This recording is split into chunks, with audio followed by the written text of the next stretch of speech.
अस्सलामुअलैकुम स्टूडेंट्स, मैं हूं हबीबुर रहमान और आप देख रहे हैं क्वेटर टीवी। स्टूडेंट्स, केमिकल काइनेटिक्स में आज हम लेक्चर नंबर 2 डिस्कस करेंगे और लेक्चर नंबर 2 के अंदर स्टूडेंट्स केमिकल काइनेटिक्स में हम स्टार्ट करते हैं आज types of rates of reaction. Students, आप जानते हैं कि रेट का मतलब होता है रफ्तार। अब रफ्तार के लिहाज से रिएक्शंस कितने किस्म के हैं, इसे आज हम डिस्कस करेंगे। तो स्टूडेंट्स, रफ्तार के लिहाज से रिएक्शंस 2 किस्म के होते हैं, ठीक। इसके अंदर स्टूडेंट्स पहला है इंस्टेंटेनियस रेट्स ऑफ रिएक्शन और दूसरा है एवरेज रेट ऑफ रिएक्शन, ठीक। पहला कौन सा है? इंस्टेंटेनियस, दूसरा है एवरेज रेट। इंस्टेंटेनियस रेट और एवरेज रेट। पहले स्टूडेंट्स इस दोनों का मैं आपको थोड़ा सा कॉन्सेप्ट समझा दूं, फिर हम इसे डिस्कस करेंगे। अब स्टूडेंट्स, इंस्टेंटेनियस का मतलब होता है उर्दू में लम्हाती, यानी जो सिर्फ एक लम्हे के लिए हो, ठीक, एक लम्हे के लिए हो। और एवरेज का मतलब होता है औसत, ठीक। आप जानते हैं कि जब भी हम मिसाल के तौर पर कोई भी अगर गाड़ी किसी रफ्तार से जा रही हो तो स्टार्टिंग में उसकी रफ्तार 40 किलोमीटर पर आवर हो, उसके बाद उसकी रफ्तार 30 किलोमीटर पर आवर हो और फिर उसकी रफ्तार 80 किलोमीटर पर आवर हो। तो हम क्या करते हैं स्टूडेंट्स, इस तीनों वैल्यूज़ को जमा कर लेते हैं और जितनी वैल्यूज़ होती हैं उतनी ही पर उसको डिवाइड करते हैं। तो इसे हम कहते हैं एवरेज या औसत निकालना, ठीक। और इंस्टेंटेनियस का मतलब होता है एक लम्हे के लिए। फ़र्ज़ करें एक लम्हे के लिए उस गाड़ी की रफ्तार 40 किलोमीटर फ़ी सेकंड थी, तो ये इसका इंस्टेंटेनियस रफ्तार कहलाएगा और ये जो हमने निकाला है सबको मिलाकर ये इसका एवरेज रफ्तार कहलाएगा। तो बिल्कुल इसी तरह स्टूडेंट्स, जब भी कोई रिएक्टेंट्स आपस में मिलकर प्रोडक्ट बना रहे हों, ठीक, तो स्टूडेंट्स एक लम्हे के लिए इस रिएक्शन की जो रफ्तार है उसे फ़र्ज़ करें रिएक्शन ने कुल 10 मिनट लिए। उस 10 मिनट में हमने 3 मिनट के बाद इस रिएक्शन की रफ्तार को चेक किया था, तो वो जो हमने 3 मिनट के बाद उसके रफ्तार को चेक किया था वो रफ्तार कहलाता है इंस्टेंटेनियस रेट ऑफ रिएक्शन। और स्टूडेंट्स, जब पहले मिनट से लेकर 10 मिनट तक ये रिएक्शन चलता रहे, उसके बाद हम इसकी रफ्तार को जब इस पूरे रफ्तार को जब मालूम करते हैं टाइम पर तकसीम करके कि कितने वक्त, यानी ये रिएक्शन में कुल कितना चेंज हुआ, कुल कितनी तब्दीली हुई और कुल कितने टाइम के अंदर हुआ, तो इसको फिर हम कहते हैं एवरेज रेट ऑफ रिएक्शन। तो एक होता है इंस्टेंटेनियस रेट ऑफ रिएक्शन और दूसरा होता है average rate of reaction.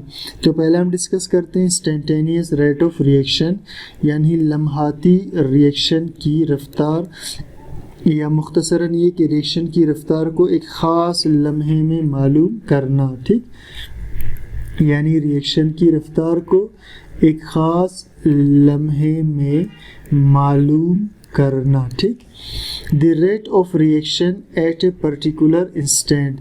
Rate of reaction एक ख़ास मौके पर, एक ख़ास लम्हे पर, ड्यूरिंग द टाइम इंटरवल, वक़्त के वक्फ़ों के दौरान, ठीक, वक़्त के वक्फ़ों के दौरान, ठीक।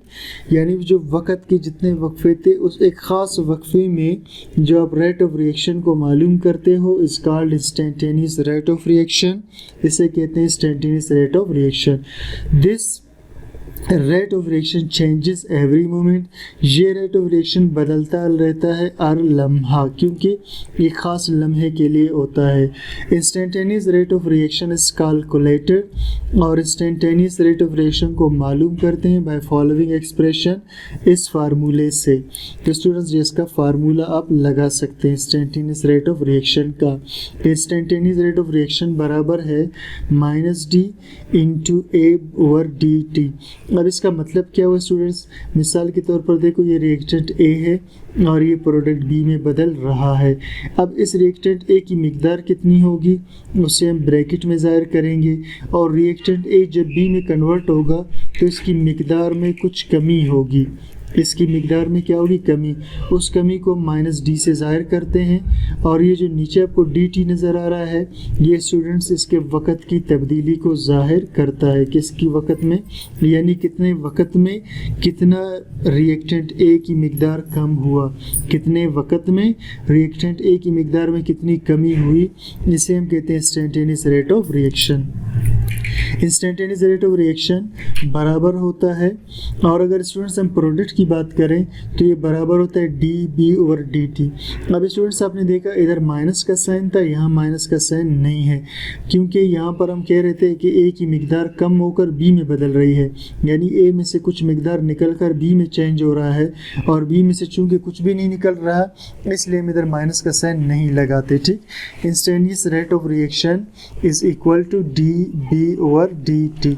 अब स्टूडेंट्स ये जो डी डी है, आप लाजमी नहीं है कि माइनस डी इंटू ए ओवर डी टी से इसको ज़ाहिर करें, आप इसे यूँ भी लिख सकते हैं स्टूडेंट्स कि change in concentration of A divided by change in time, यानी इसको आप इस तरीके से भी ज़ाहिर कर सकते हैं, वेयर माइनस डी इंटू ए बराबर है very small change in concentration of reactant A, बहुत थोड़ा सा चेंज हुआ है रिएक्टेंट ए की मिकदार में, और डी बी यानी ये वाला very small change in concentration of product B, ये थोड़ी सी तब्दीली को ज़ाहिर करता है कंसंट्रेशन ऑफ प्रोडक्ट बी क्या, और डी टी क्या चीज़ है, very small change in time, वक़्त की तब्दीली को।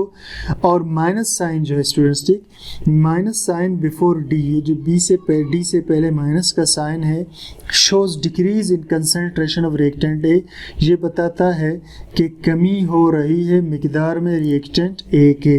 अब सेकंड पे आते हैं students, average rate of reaction, the total change in concentration divided by total time, जो मुकम्मल चेंज आया मिकदार में डिवाइडेड बाय टोटल टाइम, यानी टोटल चेंज इन कंसंट्रेशन, किसी भी चीज़ के मिकदार में जो कुल चेंज आया है उसको डिवाइड करेंगे टोटल चेंज इन टाइम, कितना वक़्त में तब्दीली हुआ, यानी ए जो है बी में जब तब्दील हुआ तो ए से बी में तब्दीली में 10 मिनट लग गए।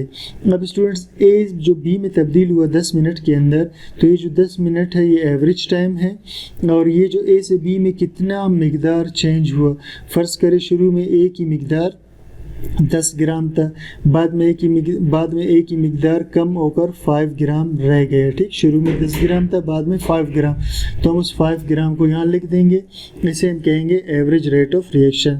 तो the total change in concentration, total change जो मिकदार में हो डिवाइडेड बाय टोटल टाइम, जिसे टोटल टाइम पे डिवाइड कर दे, is called average rate of reaction, इसे हम कहते हैं average rate of reaction.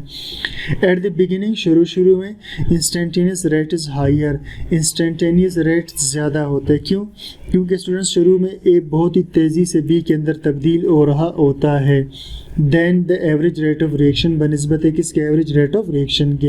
At the end, लेकिन आखिर में instantaneous rate is lower than the average rate, instantaneous rate कम हो जाता है किससे, एवरेज रेट से। क्यों, क्योंकि स्टूडेंट्स जब सारा ए बी में बदल जाता है तो बी की रफ्तार बहुत कम होती है, और बी जब दोबारा ए में बदलेगा तो अब बी की रफ्तार तेज़ होगी। ठीक, स्टूडेंट्स ये था आज का हमारा लेक्चर जिसमें हमने types of rates of reaction को डिस्कस किया। उम्मीद करता हूँ स्टूडेंट्स आपको लेक्चर समझ में आ गया है। कोई चीज़ क्लियर ना हो तो कमेंट सेक्शन में मुझे ज़रूर बताइए, और चैनल को सब्सक्राइब, लाइक और शेयर कीजिए। Thank you for watching.